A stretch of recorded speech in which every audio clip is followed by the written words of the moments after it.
So hello everyone, I am Vinod Singh and welcome to the current exam. So आज की class में हम 16 सितंबर का द हिंदू एडिटोरियल के इम्पॉर्टेंट वोकैब्स कवर करने वाले हैं। तो एपिसोड नंबर 82 में आप सभी का स्वागत है। तो चलिए बढ़ाते हैं एक कदम वर्दी की ओर। पहले हम लास्ट क्लास का रिवीजन करते हैं। तो लास्ट क्लास में हमने कौन कौन से वर्ड किए थे। तो स्कॉर्ज हो गया। स्कॉर्ज मतलब अभिशाप, विपत्ति या आपदा। स्टिमुलेट क्या होता है सर? कोई उत्तेजित करना, मतलब प्रेरित करना या कोई काम स्टार्ट करना, ठीक है, मतलब शुरुआत करना किसी चीज़ की। डेलिक्वेंट मतलब क्या होता है? अपराधी या मतलब लापरवाह व्यक्ति या मतलब असामाजिक व्यक्ति भी कह सकते हो, अनुशासनहीन व्यक्ति, ठीक है। डेलिबरेट क्या होता है? जानबूझकर सोच समझकर किया गया कार्य या धीरे धीरे जब आप सोच समझकर कोई काम करते हो तो उसे कहते हैं डेलिबरेट। टॉर्मेंट क्या होता है? टॉर्मेंट मतलब यातना हो गया, पीड़ा हो गई, कष्ट हो गया, परेशान करना, ये सब टॉर्मेंट की मीनिंग हो गई, ठीक है। चलिए, आज की क्लास का पहला वर्ड देखिए, विलीफाई। विलीफाई का क्या मतलब होगा सर? तो विलीफाई का प्रयोग हम एज अ वर्ब करने वाले हैं। पहले तो ये ध्यान रखिए आप। मीनिंग देखिए इसकी, तो टू स्ट्रांगली क्रिटिसाइज और स्लैंडर समवन, ठीक है, मतलब किसी को बदनाम कर देना। ऑफन अनफेयरली मतलब गलत तरीके से। In order to damage their reputation मतलब किसी की रेपुटेशन या किसी की छवि मतलब को खराब करना, ठीक है, मतलब बदनाम करना हो गया, निंदा करना या अपमानित करना, ठीक है। तो आप किसी को बेलीफाई करते हो तो किसी को बदनाम करना, मतलब आप स्टेज से कुछ बोल दो तो बदनाम हो जाए, ऐसा कुछ काम करना। तो एग्जाम्पल्स देख लीजिए। The newspaper unfairly vilified the actor after the incident मतलब अखबार ने उस घटना के बाद अभिनेता को अनुचित रूप से बदनाम कर दिया।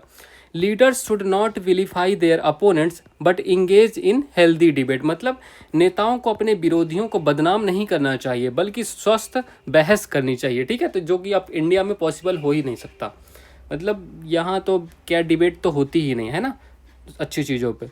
चलिए सिनोनिम्स देखिए। तो मेलाइन मतलब बदनाम करना, स्लैंडर कलंक लगाना, डिफेम बदनाम करना, डिनाउंस मतलब निंदा करना, विलिटिल मतलब तुच्छ दिखाना, रिवाइल मतलब अपशब्द कहना, ठीक है। एंटोनिम्स देखो तो प्रेज मतलब प्रशंसा करना, ग्लोरीफाई महिमा मंडित करना, कमेंड मतलब सराहना करना, एक्सॉल्ट मतलब महान बताना, ऑनर मतलब सम्मानित करना, ठीक है। चलिए, तो वर्ड नंबर 2 देखिए, इम्बेसाइल। इम्बेसाइल का मतलब क्या होता है सर? तो इम्बेसाइल का प्रयोग हम नाउन और एडजेक्टिव दोनों तरह से कर सकते हैं, ठीक है। और मीनिंग देखिए तो अ वेरी फूलिश और स्टूपिड पर्सन मतलब बहुत ही ज़्यादा मूर्ख व्यक्ति, बेवकूफ़ व्यक्ति कह लो, अत्यंत मूर्खतापूर्ण कह लो। तो एक्सट्रीमली फूलिश और इडियोटिक मतलब मूर्खतापूर्ण, ठीक है। आप इमेज देख के समझ सकते हो भाई साहब के एक्सप्रेशन। एग्जाम्पल देख लीजिए। Don't be an imbecile, think before you act मतलब मूर्ख मत बनो, कदम उठाने से पहले सोचो, कुछ काम करने से पहले सोचो। The plan was so imbecile that everyone laughed at it मतलब योजना इतनी मूर्खतापूर्ण थी कि सभी हंस पड़े, ठीक है, समझ गए आप।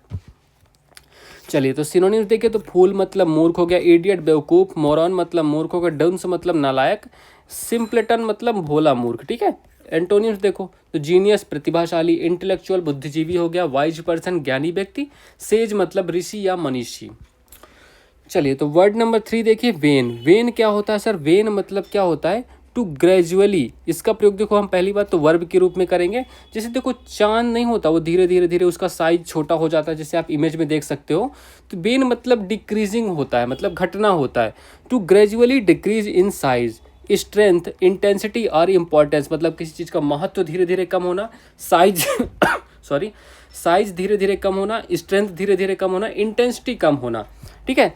अब इन एस्ट्रोनॉमी मतलब क्या कहते हैं? तो visible part of the moon becomes smaller after a full moon मतलब फुल मून के बाद जो चांद घटता है ना धीरे धीरे, उसको भी हम कहते हैं वेन, है ना। तो धीरे धीरे घटना, कम होना, क्षीण होना, चांद का घटना, इसको हम वेन के रूप में समझ सकते हैं। एग्जाम्पल्स देखिए। His popularity began to wane after the scandal मतलब कांड के बाद उसकी लोकप्रियता घटने लगी। जब कोई आप ऐसा कोई कांड करते हो ना जो असामाजिक होता है तो उसके बाद आपकी लोकप्रियता कम होने लग जाती है। The moon is waning tonight मतलब आज रात चांद घट रहा है, ठीक है, समझ गए आप। चलिए, तो सिनोनिम्स देखिए। डिक्लाइन मतलब गिरावट आना, डिमिनिश मतलब कम होना, फेड मतलब मंद होना, इब मतलब घटना, श्रिंक मतलब सिकुड़ना। एंटोनिम्स देख लो भाई। तो वैक्स मतलब बढ़ना विशेषकर चांद के लिए, ग्रो मतलब बढ़ना, इंक्रीज वृद्धि करना, राइज मतलब उठना, फ्लोरिश मतलब फलना फूलना, ठीक है। तो वर्ड नंबर 4 देखिए। तो 4 हो गया प्लॉजिबल। प्लॉजिबल मतलब क्या होता है? तो प्लॉजिबल का प्रयोग हम एग्जेक्टिव की तरह करने वाले हैं। मीनिंग क्या होगी? सीमिंग, रीजनेबल और लाइकली टू बी ट्रू, मतलब विश्वसनीय बात, ठीक है। Persuasive but sometimes used for something that only appears true, मतलब सही लगने वाली चीज़, जो ऐसी चीज़ जो सही प्रतीत हो, संभावित चीज़, ठीक है। एग्जाम्पल देख लीजिए। तो her excuse for being late sounded plausible, मतलब उसका देर से आने का बहाना विश्वसनीय लगा। The detective found a plausible explanation for the mystery, मतलब जासूस को रहस्य के लिए एक संभावित व्याख्या मिली, ठीक है। चलिए, सो सिनोनिम्स देखिए इसके। तो बिलीवेबल मतलब विश्वसनीय हो गया, रीजनेबल मतलब उचित हो गया, क्रेडिबल मतलब विश्वसनीय, लाइकली संभावित, कन्विंसिंग मतलब प्रभावशाली। एंटोनिम्स देखो। तो इम्प्लॉजिबल मतलब अविश्वसनीय, अनबिलीवेबल मतलब अविश्वसनीय, इरेशनल अतार्किक, अनलाइकली मतलब असंभावित, एब्जर्व मतलब बेतुका, ठीक है, मतलब जिसका कोई तुक ही ना हो, सत्य से कोई वास्ता ही ना हो। चलिए, तो वर्ड नंबर 5 देखिए। तो परनीसियस, परनीसियस का मतलब क्या होगा? तो परनीसियस का प्रयोग हम एग्जेक्टिव की तरह करने वाले हैं। मीनिंग देखिए, something that is very harmful, destructive और damaging, often in a gradual और सब्टल वे, मतलब बहुत ही हानिकारक चीज़, विनाशकारी, धीरे धीरे नुकसान पहुंचाने वाला, जिसको हम परनीसियस कहते हैं, ठीक है। एग्जाम्पल देख लीजिए। Smoking has a pernicious effect on health, मतलब धूम्रपान का स्वास्थ्य पर बहुत हानिकारक प्रभाव होता है। The spread of false news can be pernicious to society, मतलब झूठी खबरों का फैलाव समाज के लिए हानिकारक हो सकता है, तो ठीक है। तो ये सब ध्यान रखना है आपको। परनीसियस मतलब हानिकारक, विनाशकारी। चलिए, तो सिनोनिम्स देखिए। तो हार्मफुल हो गया हानिकारक, डिस्ट्रक्टिव विनाशकारी, मेलिशियस दुर्भावनापूर्ण, डेंजरस खतरनाक, डेट्रीमेंटल मतलब हानिकारक। एंटोनिम्स देखो। तो बेनिफिशियल लाभकारी हो गया, हार्मलेस मतलब हानि रहित, कंस्ट्रक्टिव मतलब रचनात्मक हो गया, इनोसस मतलब निष्कपट, हानि रहित, एडवांटेजियस मतलब फायदेमंद। ओके, चलो आइडियम्स एंड फ्रेजेस देखते हैं आज की क्लास के। तो पहला हो गया एक्सक्यूज माई फ्रेंच, मतलब क्या हो गया सर इसका? तो एक्सक्यूज माई फ्रेंच मतलब टू अपोलोगाइज फॉर स्वेरिंग, मतलब माफ़ी मांगना, किसी चीज़ के लिए आपको माफ़ी मांगना है तो आप कह सकते हो excuse my French. Dry run क्या होता है? मतलब ऐसे सूखा दौड़, मतलब देखो रिहर्सल होता है, मतलब जो आप प्रतियोगिता से पहले जो आप वो रिहर्सल करते हो, प्रैक्टिस करते हो, उसको कहते हैं ड्राई रन। तो a rehearsal of a performance before the real one, मतलब असली परफॉर्मेंस से पहले जो परफॉर्मेंस करते हो आप, मतलब प्रैक्टिस करते हो, उसको कहते हैं dry run. To cross your fingers मतलब देखो यह आशा करना है कि जिस तरह से ऐसा करना चाहिए उसमें चीज़ें होंगी, मतलब to hope that things will happen in the way that one wants to happen, जैसा कि आप चाहते हो वैसी ही चीज़ें घटित हो, इसके लिए आप कहते हो टू क्रॉस योर फिंगर्स, है ना। आप देखते हो जब कोई किसी के लिए विश करता है तो फिंगर्स अपनी क्रॉस करके रखता है। टू क्रैक समवन अप मतलब टू मेक समवन लॉफ, मतलब किसी को हंसाना। To crack someone up, crack jokes होता है, क्रैक समवन अप मतलब किसी को हंसाना। डाउन टू द वायर मतलब क्या होता है? To denote a situation whose outcome is not decided until the very last minute, मतलब एक अनिर्णायक स्थिति, जैसे आप क्रिकेट का मैच जब डाई हो जाता है, मतलब बराबरी की स्थिति में रहता है, उसको कहते हैं डाउन टू द वायर, मतलब अनिर्णायक है, कोई फैसला अभी तक आया नहीं, है ना।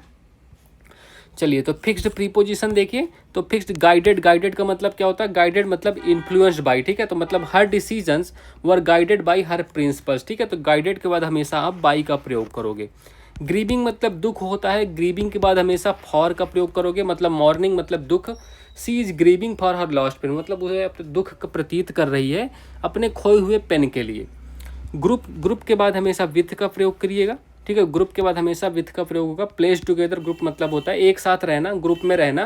तो he was grouped with advanced student, ठीक है, मतलब वह बहुत ही प्रतिभाशाली बच्चों के साथ उसको ग्रुप बनाया गया, उसको रखा गया।